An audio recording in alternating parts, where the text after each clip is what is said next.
സിമ്മി സിമ്മി നീ എവിടെയാ? സിമ്മി നീ മുറ്റത്ത് എന്ത് ചെയ്യാ? അമ്മ മഴ പെയ്യാൻ പോവാ. ഞാൻ മുറ്റത്ത് പാവിരിക്കാൻ പോവായിരുന്നു. അമ്മ ചൂട് ചൂട് ഉരുളക്കിഴങ്ങ് പക്കോട ഉണ്ടാക്ക്. ഞാൻ പൊരിയും കറിയൊക്കെ ഉണ്ടാക്കാം. സിമ്മി ഇവിടെ മുഴുവൻ മറക്കണ്ടേ? അപ്പോ അച്ഛനോട് പറഞ്ഞിട്ട് ടാർപോളിൻ ഇടിവിടെ. അച്ഛാ, ഈ മുറ്റത്ത് ടാർപോളിൻ കെട്ടുവോ? ഞാനും അമ്മയും മുറ്റത്തിരുന്ന് കഴിക്കാനുള്ളതൊക്കെ സെറ്റ് ചെയ്യട്ടെ. ആഹാ, ശങ്കി സ്റ്റോർ റൂമിൽ നിന്ന് എടുക്കാൻ പോയിട്ടുണ്ട്. ഞാൻ അടുക്കളയിൽ അമ്മയെ സഹായിക്കാൻ പോവാണേ. എന്റെ പൊന്നു ചേട്ടനല്ലേ, ഇതൊന്ന് കെട്ടിയേക്കണേ. ആഹാ, അതെനിക്കറിയാം. നിനക്ക് മഴയത്ത് ആഹാരം കഴിക്കണം. അതിനു വേണ്ടിയല്ലേ നീ എന്നെ സോപ്പിടുന്നത്? ഇല്ലെങ്കിലോ? ദേഷ്യക്കാരൻ. ദേഷ്യക്കാരനോ? എന്നാ നീ തന്നെ കൊണ്ടേ കെട്ടിക്കോ. അച്ഛാ, ശങ്കി മോനെ, എന്തിനാ അനിയത്തിയെ വിഷമിപ്പിക്കുന്നേ? നാളെ ഇവള് കല്യാണം കഴിച്ച് പോയി കഴിഞ്ഞാ ഇതുപോലെയുള്ള ആഗ്രഹങ്ങളൊക്കെ പിന്നെ അവൾ ആരോട് പറയും? സിമ്മി ഉള്ളത് കൊണ്ടല്ലേ ഈ മഴയത്ത് നമുക്ക് മുറ്റത്തിരുന്ന് ആഹാരം കഴിക്കാനായിട്ട് പറ്റുന്നത്. സിമ്മി പോയതിനു ശേഷം പിന്നെ ആരാണ് ഈ മുറ്റത്തിരുന്ന് ഇങ്ങനെ ഭക്ഷണം കഴിക്കുന്നത്? ഇനി സിമ്മിയുടെ ഭർത്താവിന്റെ വീട്ടുകാർ മഴയത്ത് മുറ്റത്ത് ആഹാരം കഴിക്കാത്തവരാണെങ്കിലോ? അപ്പൊ പിന്നെ സിമ്മിക്ക് ഇതൊന്നും ചെയ്യാനായിട്ട് പറ്റില്ലല്ലോ. ഷാങ്കി ചേട്ടാ, അങ്ങനെ ഒരിക്കലും ഉണ്ടാവില്ല. കെട്ടിപ്പോണ വീട്ടില് മഴയത്ത് ഞാൻ മുറ്റത്ത് ഭക്ഷണം കഴിക്കും. സിമ്മി, ഞാൻ ഓഫീസിൽ പോവാണ്. എന്റെ ലഞ്ച് പാക്ക് ചെയ്യേ. ഞാനിപ്പോ ചെയ്യാം. അതേന്നേ, മഴ പെയ്യാൻ പോവാ. പക്കോട ഉണ്ടാക്കട്ടെ. ഏഹേ, അത്ര ഹെവി ഫുഡൊന്നും വേണ്ട. മഴ എപ്പോഴും പെയ്യുന്നതല്ലേ, ഇത് വലിയ കാര്യമൊന്നുമില്ല. എല്ലാ സീസണിലും ഉള്ളതല്ലേ. ഈ മഴ കാരണം ശരിക്കും ഞങ്ങളെപ്പോലെയുള്ളവർക്കാണ് ഭയങ്കര ബുദ്ധിമുട്ടുണ്ടാകുന്നത്. അല്ലെങ്കിലും തലക്ക് വട്ടായിട്ടിരിക്കുക. പോകുന്ന വഴിക്ക് ഭയങ്കര ട്രാഫിക് ആയിരിക്കും. അതുകൊണ്ട് എനിക്ക് സിമ്പിളായിട്ട് പാക്ക് ചെയ്താൽ മതി. സിമ്മിയുടെ വിവാഹം കഴിഞ്ഞ 6 മാസമായിരുന്നു. സിമ്മി പണ്ട് അവളുടെ വീട്ടിൽ മഴ ആസ്വദിക്കുമായിരുന്നു. കല്യാണം കഴിഞ്ഞിട്ടും നല്ല മഴ പെയ്തിട്ടും അവൾക്ക് ഒരിക്കലും മഴ ആസ്വദിക്കാൻ പറ്റിയിട്ടില്ല. അല്ല സിമ്മി, എന്തിനാ കടലമാവ് കുഴച്ചു വെച്ചേക്കണേ? അതമ്മ, എന്താന്ന് വെച്ചാലേ മഴയൊക്കെ അല്ലേ, അപ്പൊ ഞാൻ വിചാരിച്ചു പക്കോട ഉണ്ടാക്കാന്ന്. പക്ഷെ സുനിലേട്ടൻ പോയി. അദ്ദേഹം പക്കോട കഴിക്കില്ല എന്ന് പറഞ്ഞു. ഞാൻ അച്ഛനും അമ്മയ്ക്കും വേണ്ടി ഉണ്ടാക്കട്ടെ? അയ്യോ വേണ്ട, ഞങ്ങൾ നല്ല ഹൈഫൈ സൊസൈറ്റിയിൽ ജീവിക്കുന്ന. ഒന്ന് ശ്രദ്ധിക്കണേ, ഇതുപോലത്തെ പക്കോട, സമൂസ ഇതൊന്നും നമ്മുടെ വീട്ടില് നമ്മൾ ഉണ്ടാക്കാറില്ല. നമ്മുടെ വീട്ടില് ബർഗറോ പിസയോ ഒക്കെ പറ്റുള്ളൂ. നിനക്ക് കഴിക്കണമെങ്കിൽ ഉണ്ടാക്കിക്കോട്ടോ. നീ ഒരു കാര്യം ചെയ്യാ, വിമലയോട് പറ, അവള് നിനക്ക് പക്കോട ഉണ്ടാക്കി തരും. അമ്മായി അച്ഛൻ ഫ്രണ്ട്സിന്റെ കൂടെ പോയേക്കോ. ഞാനിപ്പോ കിട്ടി പാർട്ടിക്ക് പോകും. സിമ്മിക്ക് നല്ല സങ്കടമായി. എന്ത് ചെയ്യണമെന്ന് അറിയില്ല. വിമല അപ്പോഴേക്കും അടുക്കളയിലിട്ട് വന്നു. സിമ്മി സങ്കടപ്പെട്ട് നിക്കണ കണ്ട്, എന്റെ പൊന്നേ, എന്തൊരു മഴയായത്! എന്ത് പറ്റി മരുമോളെ? പക്കോട ഉണ്ടാക്കണ്ടേ? ആർക്ക് വേണ്ടി ഉണ്ടാക്കാനാ ചേച്ചി? മോളെ, മോക്ക് വേണ്ടി ഉണ്ടാക്കുന്നേ. വിമല ചേച്ചി, ഒരു കാര്യം ചെയ്യോ? നമുക്ക് രണ്ടാൾക്കും വേണ്ടി ഉണ്ടാക്കാമോ? ഞാനൊരു വേലക്കാരിയല്ലേ? വിമല ചേച്ചിനെ ചേച്ചിന്നല്ലേ വിളിച്ചേ? അപ്പൊ ചേച്ചി എന്റെ ചേച്ചിയല്ലേ? നമുക്ക് രണ്ടാൾക്കും ഉണ്ടാക്കാം. എന്നാ ഞാൻ കഴിക്കാം. സിമ്മി പറഞ്ഞ കാര്യം കേട്ട് വിമലയുടെ കണ്ണു നിറഞ്ഞുപോയി. വിമല ചൂട് പക്കോട ഉണ്ടാക്കി. സിമ്മി കുറച്ച് പക്കോട എടുത്ത് പ്ലേറ്റിൽ വെച്ചു. നല്ല രീതിയിൽ അതിനെ വിളമ്പി അവളുടെ ഫോൺ വെച്ചൊരു ഫോട്ടോ എടുത്തു. എന്നിട്ട് അവൾ അമ്മയ്ക്കൊരു ക്യാപ്ഷൻ ഇട്ട് അയച്ചു കൊടുത്തു. കണ്ടോ അമ്മ, മഴയത്ത് പക്കോട തിന്നുവാ. ഇവിടെ നല്ല മഴയാണ്. ഇത് വായിച്ച അപ്പൊ തന്നെ അമ്മയുടെ കോള് വന്നു. എന്റെ പൊന്നുമോളെ, കൊള്ളാലോ, കണ്ടിട്ടങ്ങ് കൊതിയാവുന്നു. ഞാൻ ആകെ വിഷമിച്ചിരിക്കായിരുന്നു. ഈ മഴയത്ത് നിനക്ക് പക്കോട തിന്നാൻ പറ്റുമോ എന്തോ എന്ന്. സന്തോഷത്തോടെ ഇരിക്കണേ, എനിക്കത് കേട്ടാ മതി. അതെ അമ്മ, എനിക്ക് ഒരു കുഴപ്പമില്ല. അമ്മ ഇന്ന് പക്കോട ഉണ്ടാക്കിയിട്ടെ മുറ്റത്തിരുന്ന് കഴിക്കണേ. ശരി അമ്മ, ഞാൻ വെക്കട്ടെ. സിമ്മിയുടെ കണ്ണു നിറഞ്ഞിരിക്കായിരുന്നു. അമ്മയോട് സന്തോഷത്തിൽ സംസാരിച്ചെങ്കിലും അവളുടെ ഉള്ളിൽ നല്ല വേദനയായിരുന്നു. എന്നാൽ അമ്മയോട് നല്ല രീതിയിൽ സംസാരിക്കാൻ പറ്റി. ഒരു ദിവസം സുനിൽ വീട്ടിൽ വന്ന് പറഞ്ഞു, സിമ്മി, ഇന്ന് എന്റെ ബോസ് ഫാമിലിയായി വരുന്നുണ്ട്. കല്യാണത്തിന് അവർക്ക് വരാൻ പറ്റില്ല. അതുകൊണ്ട് അവരിന്ന് വീട്ടിൽ വരുന്നുണ്ട്. അവരുടെ മുമ്പിൽ പൊട്ടത്തരമൊന്നും വിളിച്ചു പറയരുത്, കേട്ടോ? സുനിൽ മോനെ, ഇവിടെയാണെങ്കിൽ രാവിലെ തൊട്ട് കറണ്ടിന്റെ പ്രശ്നമാണ്. ഇൻവെർട്ടർ ബാറ്ററി എന്തായി? അച്ഛാ, ഞാൻ വിളിച്ചിരുന്നു. കട അവധിയാണ്. ഫോൺ വിളിച്ചപ്പോൾ നാട്ടിൽ പോയെന്നാ പറഞ്ഞേ. കുഴപ്പമില്ല, ഇപ്പൊ തൽക്കാലം ഇവിടെ കറണ്ട് ഉണ്ടല്ലോ.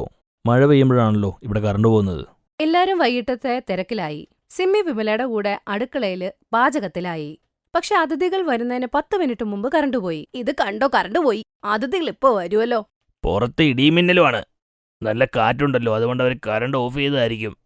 ഓ, ഇത് വല്ലാത്ത കഷ്ടമാണല്ലോ. അവരാണെങ്കിൽ എത്താറും ആയിട്ടുണ്ട്. അത് കുഴപ്പമില്ല ചേട്ടാ. മെഴുക് തിരിയോ എമർജൻസി ലൈറ്റ് ഉണ്ടെങ്കിലേ നമുക്ക് മുറ്റത്ത് ഭക്ഷണം കഴിക്കാൻ അറേഞ്ച് ചെയ്യാം. മെഴുകുതിരിയോ? ഇത് ഗ്രാമമൊന്നും അല്ല എന്റെ പൊന്നു സിമ്മി. മഴയത്ത് മുറ്റത്തിരുന്ന് ഭക്ഷണം കഴിക്കുക അതിഥികൾക്ക് എന്തു തോന്നും? നിന്റെ ഉപദേശം നിന്റെ കയ്യിലിരുന്നാ മതി. എന്ത് ചെയ്യണമെന്ന് ഞങ്ങൾ നോക്കിക്കോളാം. അപ്പോഴേക്കും വീടിന്റെ ബെല്ലടിച്ചു. സുനിൽ പെട്ടെന്ന് തന്നെ വാതിൽ തുറന്നു. ബോസും ഭാര്യയും ചിരിച്ചുകൊണ്ട് അകത്തു വന്നു. ബോസും ഭാര്യയും എല്ലാവരെയും പരിചയപ്പെട്ടു. കറണ്ടില്ലാത്തതുകൊണ്ട് എല്ലാവരും വിയർത്തു. സുനിൽ ഈ കാര്യം കാരണം വിഷമിച്ചു. ഇതിന്റെ ഇടയ്ക്ക് സിമ്മി ഇത്തിരി ധൈര്യം പാലിച്ച് ബോസും ഫാമിലിയോട് അതങ്ങ് പറഞ്ഞു. വിനയ് സർ, റീമ മാം, ഞങ്ങൾ കഴിക്കുന്ന അറേഞ്ച്മെന്റ് ഒക്കെ മുറ്റത്താ ചെയ്തേക്കണേ. സിമ്മി പറഞ്ഞത് കേട്ട് സുനിലും അമ്മയച്ഛനും ഞെട്ടിപ്പോയി. സുനിൽ ദേഷ്യത്തോടെ അവളെ നോക്കി. അപ്പോഴാ ബോസിന്റെ ഭാര്യ പറഞ്ഞത്, ഹായ്, മഴയത്ത് മുറ്റത്തിരുന്ന് ഭക്ഷണം കഴിക്കാനോ? സത്യം പറയാലോ, വർഷങ്ങളായി അങ്ങനെ കഴിച്ചിട്ട്. എനിക്കിപ്പോഴും ഓർമ്മയുണ്ട്, ഞാൻ ചെറുതായിരുന്നു. എന്റെ അമ്മൂമ്മയുടെ വീട് ഗ്രാമത്തിലായിരുന്നു. മഴയുള്ള സമയത്ത് എല്ലാവരും മുറ്റത്തിരുന്ന് ഭക്ഷണം കഴിക്കുമായിരുന്നു. അതെന്ത് നല്ല നല്ല മെമ്മറീസ് ആണ്. എങ്കിൽ നമുക്ക് മുറ്റത്തിരിക്കാം. എന്റെ ഭാര്യ സാഹിബ ഇച്ചിരി ഇമോഷണലായി. സത്യം പറയാലോ, പഴയ കാലം ഓർമ്മ വന്നു. സുനിലും അമ്മയും അച്ഛനും ശരിക്കും ഞെട്ടി. കാരണം അതിഥികൾക്ക് ഈ കാര്യം എങ്ങനെ ദഹിക്കുമെന്നറിയില്ലല്ലോ. സിമ്മി നേരെ വിമലെ നോക്കി കണ്ണുകൊണ്ട് എമർജൻസി ലൈറ്റും മെഴുകുതിരി എടുത്തു വെക്കാൻ പറഞ്ഞു. ഞങ്ങൾ അവിടെ ഒരു ടാർപോളിൻ ഇട്ടിട്ടുണ്ട്. മഴത്തുള്ളികളൊന്നും വീഴില്ല, നല്ല കാറ്റും കിട്ടും. സുനിലെ, അത് നന്നായിട്ടുണ്ട്. നിന്റെ ഭാര്യ നല്ല ക്രിയേറ്റീവ് ആണല്ലോ. ഞങ്ങൾക്ക് ഇങ്ങനത്തെ സ്ഥലങ്ങളിലൊന്നും പോവാനായിട്ട് പറ്റിയിട്ടില്ല. സുനിലും അച്ഛനും അമ്മയും അന്തം വിട്ടു നിന്നു. എന്നാൽ സിമ്മിയും വിമലയും കൂടെ ചേർന്ന് അതിഥികൾക്ക് ഇരിക്കാനുള്ള കാര്യങ്ങൾ ചെയ്തു. മെഴുകുതിരിയ എമർജൻസി ലൈറ്റിന്റെ വെളിച്ചത്തിൽ മഴയുടെ ശബ്ദം കേട്ട് മുറ്റത്തെ ടാർപോളിന്റെ അടിയിൽ എല്ലാരും അങ്ങിരുന്നു. സുനിലിന്റെ അച്ഛനും അമ്മയും നോക്കുമ്പോൾ വന്ന അതിഥികൾ എന്തു സമാധാനമായിട്ടാണ് മെഴുകുതിരി എമർജൻസി ലൈറ്റും വെച്ച് സന്തോഷത്തോടെ ഇരിക്കുന്നത്. സുനിൽ, ഈ ഭക്ഷണം വളരെ അടിപൊളിയായിട്ടുണ്ട്. ഇതുപോലൊരു പക്കോട ഞാനിതുവരെ കഴിച്ചിട്ടില്ല. സത്യം പറയാലോ, എന്ത് ടേസ്റ്റാ. മഴയും കൂടെ ആയോണ്ട് നല്ല രുചിയാ. സത്യം പറയാലോ, നല്ല 5 സ്റ്റാർ കടയിൽ പോലും ഇത്ര നല്ല പക്കോട കിട്ടില്ല. ഈ ഒരു കാലാവസ്ഥ, മുറ്റം, മെഴുകുതിരിയുടെ വെളിച്ചത്തിൽ പക്കോട തന്നെ നല്ല രസാ. എത്ര പ്രശംസിച്ചാലും മതിയാവില്ല. അത് പിന്നെ സിമ്മിക്ക് മഴയത്ത് മുറ്റത്ത് ഭക്ഷണം കഴിക്കുന്നത് വളരെ ഇഷ്ടമാണ്. സിമ്മി, നീയും വന്ന് ഇവിടെ എല്ലാവരുടെ കൂടെ ഇരിക്ക്. ശരി അമ്മ. സിമ്മിയുടെ അമ്മായിയമ്മ ആദ്യമായിട്ടാണ് ഇത്ര സ്നേഹത്തോടെ സംസാരിക്കുന്നത്. സിമ്മിക്ക് ഈ കാര്യത്തിൽ നല്ല സന്തോഷമുണ്ടായിരുന്നു. അവളുടെ ഭർത്താവിന്റെ വീട്ടുകാര് മുറ്റത്ത് മഴയത്ത് ഭക്ഷണം കഴിക്കുന്നത് കണ്ട് ബോസും ഫാമിലിയും സന്തോഷത്തോടെ തിരിച്ചുപോയി. ആ കാര്യത്തിന് ശേഷം സിമ്മി ഇല്ലാന്ന് പറഞ്ഞാലും അവളുടെ ഭർത്താവിന്റെ വീട്ടുകാര് മഴയാവുമ്പോ അവളോട് പറയും, വാ മഴയല്ലേ, മുറ്റത്തിരുന്ന് കഴിക്കാന്നേ. ഇത് കേൾക്കുമ്പോ അവൾക്ക് അവളുടെ വീട്ടിൽ കിട്ടിയിരുന്ന സന്തോഷമാണ് ഇപ്പൊ കിട്ടുന്നത്.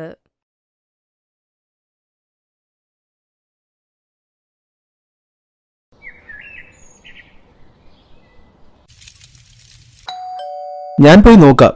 ഇതു പറഞ്ഞ് ഋഷഭ് എഴുന്നേറ്റ് മെയിൻ ഗേറ്റ് പോയി തുറന്നു. മുൻപിൽ പരിചയമുള്ള മുഖം കണ്ടപ്പോൾ ഋഷഭിന്റെ മുഖവും വാടി. അവനപ്പോൾ അവന്റെ അമ്മയോട് പറഞ്ഞു, അമ്മേ, സുനന്ദ അമ്മയാ. അയ്യോ, നിന്റെ അമ്മയെ പിന്നെ വിളിക്കാം. എന്നെ അകത്തോട്ടൊന്ന് കേട്ട് മാറി നിൽക്ക്. ഇതു പറഞ്ഞ് സുനന്ദ ഋഷഭിനെ മുൻപിൽ നിന്നും തള്ളിമാറ്റി സൈഡിലേക്ക് നിർത്തി അവർ അകത്തേക്ക് കയറിപ്പോയി. അപ്പോൾ ഋഷഭിന്റെ അമ്മ താര അടുക്കളയിൽ നിന്നും പുറത്തേക്ക് വന്നു. ഇന്ന് എന്താണാവോ തീർന്നത്?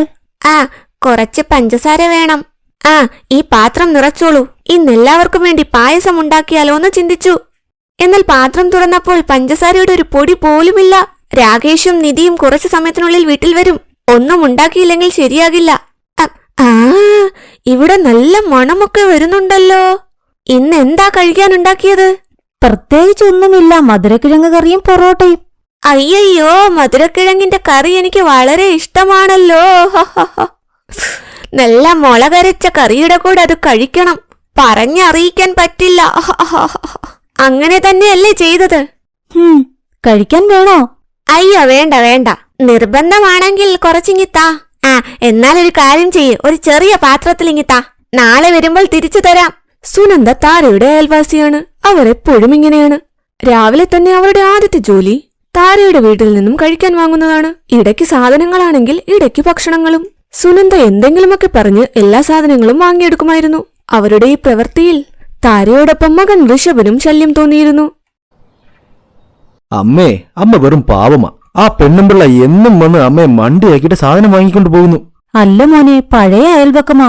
സത്യം പറഞ്ഞാൽ സുനന്ദ ചേച്ചി ഇങ്ങനെ ഒന്നുമേ അല്ലായിരുന്നു. നിന്റെ അച്ഛൻ ഒരുപാട് കടപ്പെട്ടിട്ടുണ്ട് അവരുടെ കുടുംബത്തോട്. എന്ന് മഹേഷ് ചേട്ടൻ മരിച്ചുപോയോ അന്നു മുതൽ അവസ്ഥ മാറി. അന്നു മുതൽ എന്തൊക്കെയോ വീട്ടിൽ പ്രശ്നങ്ങളുണ്ട്. എന്ത് പ്രശ്നമാ അമ്മേ? ഭർത്താവില്ലെങ്കിൽ എന്താ? അവരുടെ മകൻ നല്ല ജോലിയിലല്ലേ? മരുമകൾക്കും ജോലിയുണ്ട്. അവർക്കെന്ത് കുഴപ്പമാ? കഴിഞ്ഞ മാസം പുതിയ കാറും വാങ്ങിയിട്ടുണ്ട്. അമ്മയോട് സുനന്ദ അമ്മ എന്തെങ്കിലും ഒന്ന് പറഞ്ഞിട്ടുണ്ടോ? ഇല്ല, എന്തോ പ്രശ്നമുണ്ട്. എന്നോട് അങ്ങനെയൊന്നും പറഞ്ഞിട്ടില്ല. മറിച്ച് മകനെയും മരുമകളെയും കുറിച്ച് പ്രശംസിച്ചിട്ടേ ഉള്ളൂ. അതൊക്കെ വിട്, നീ ഇത് കേൾക്ക്. നീ ഇന്ന് ഓഫീസിൽ അവധിയെടുക്ക്. മിത്താലി എന്നെ വിളിച്ചിരുന്നു. ഷോപ്പിങ്ങിന് അവളുടെ കൂടെ പോകാൻ പറഞ്ഞു. അയ്യോ അമ്മേ, എനിക്ക് സമയം തീരെയില്ല. അമ്മയും മിതാലിയും കൂടെ ഒന്ന് പോന്നേ.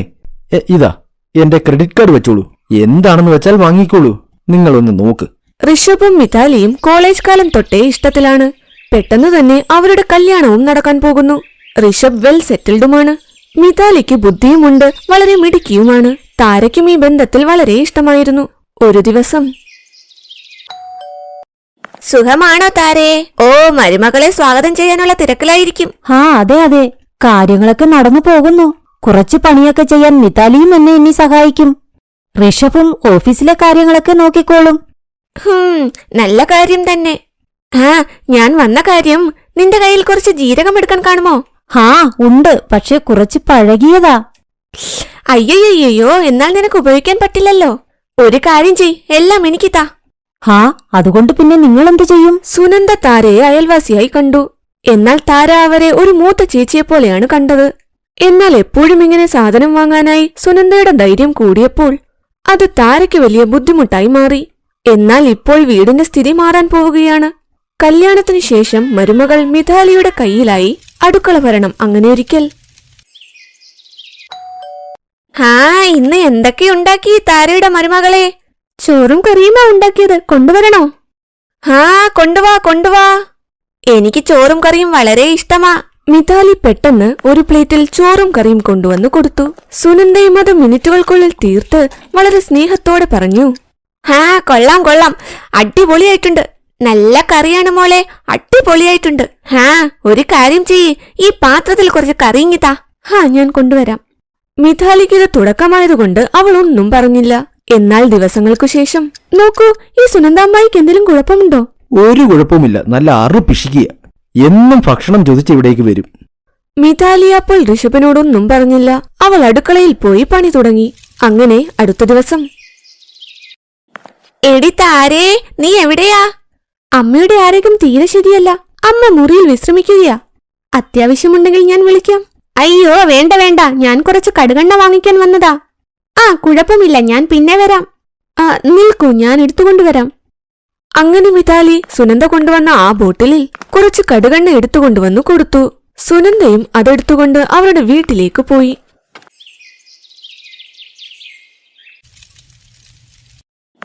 ഇവിടെ നോക്ക്, ഈ തള്ള പിന്നെയും എന്തൊക്കെയോ വാങ്ങിച്ചോണ്ട് വന്നിരിക്കുന്നു. വാങ്ങിക്കാതെ ഞാൻ പിന്നെ എന്ത് ചെയ്യാനാ? നിങ്ങൾ എനിക്ക് സാധനങ്ങളും വാങ്ങിത്തരുന്നില്ല, കഴിക്കാനും ഒന്നും തരുന്നില്ല. പിന്നെ വായു ഭക്ഷിച്ചാണോ നിങ്ങൾ കഴിയുന്നത്? രാകേഷ്, നിനക്കൊന്നും അറിയില്ലേ മോനെ? പറ മോനെ. ഞാൻ എന്ത് ചെയ്യാനാ? എന്റെ അവസ്ഥ അമ്മയ്ക്ക് അറിയില്ലേ? ഞാൻ പറഞ്ഞതല്ലേ അമ്മയൊരു വൃദ്ധാശ്രമത്തിലാക്കാമെന്ന്. അവിടെ പോയാൽ അമ്മയ്ക്കും ഞങ്ങൾക്കും സന്തോഷം കിട്ടും. നീ പറഞ്ഞത് ശരിയാ മോനെ. എനിക്കത് മനസ്സിലാക്കുന്നതിലാ തെറ്റുപറ്റിയത്. മാളികയിൽ താമസിക്കുന്ന നിങ്ങൾക്ക് അപമാനം വരാതിരിക്കാൻ വേണ്ടിയാ ഞാൻ ഒന്നും ആരോടും പറയാത്തത്.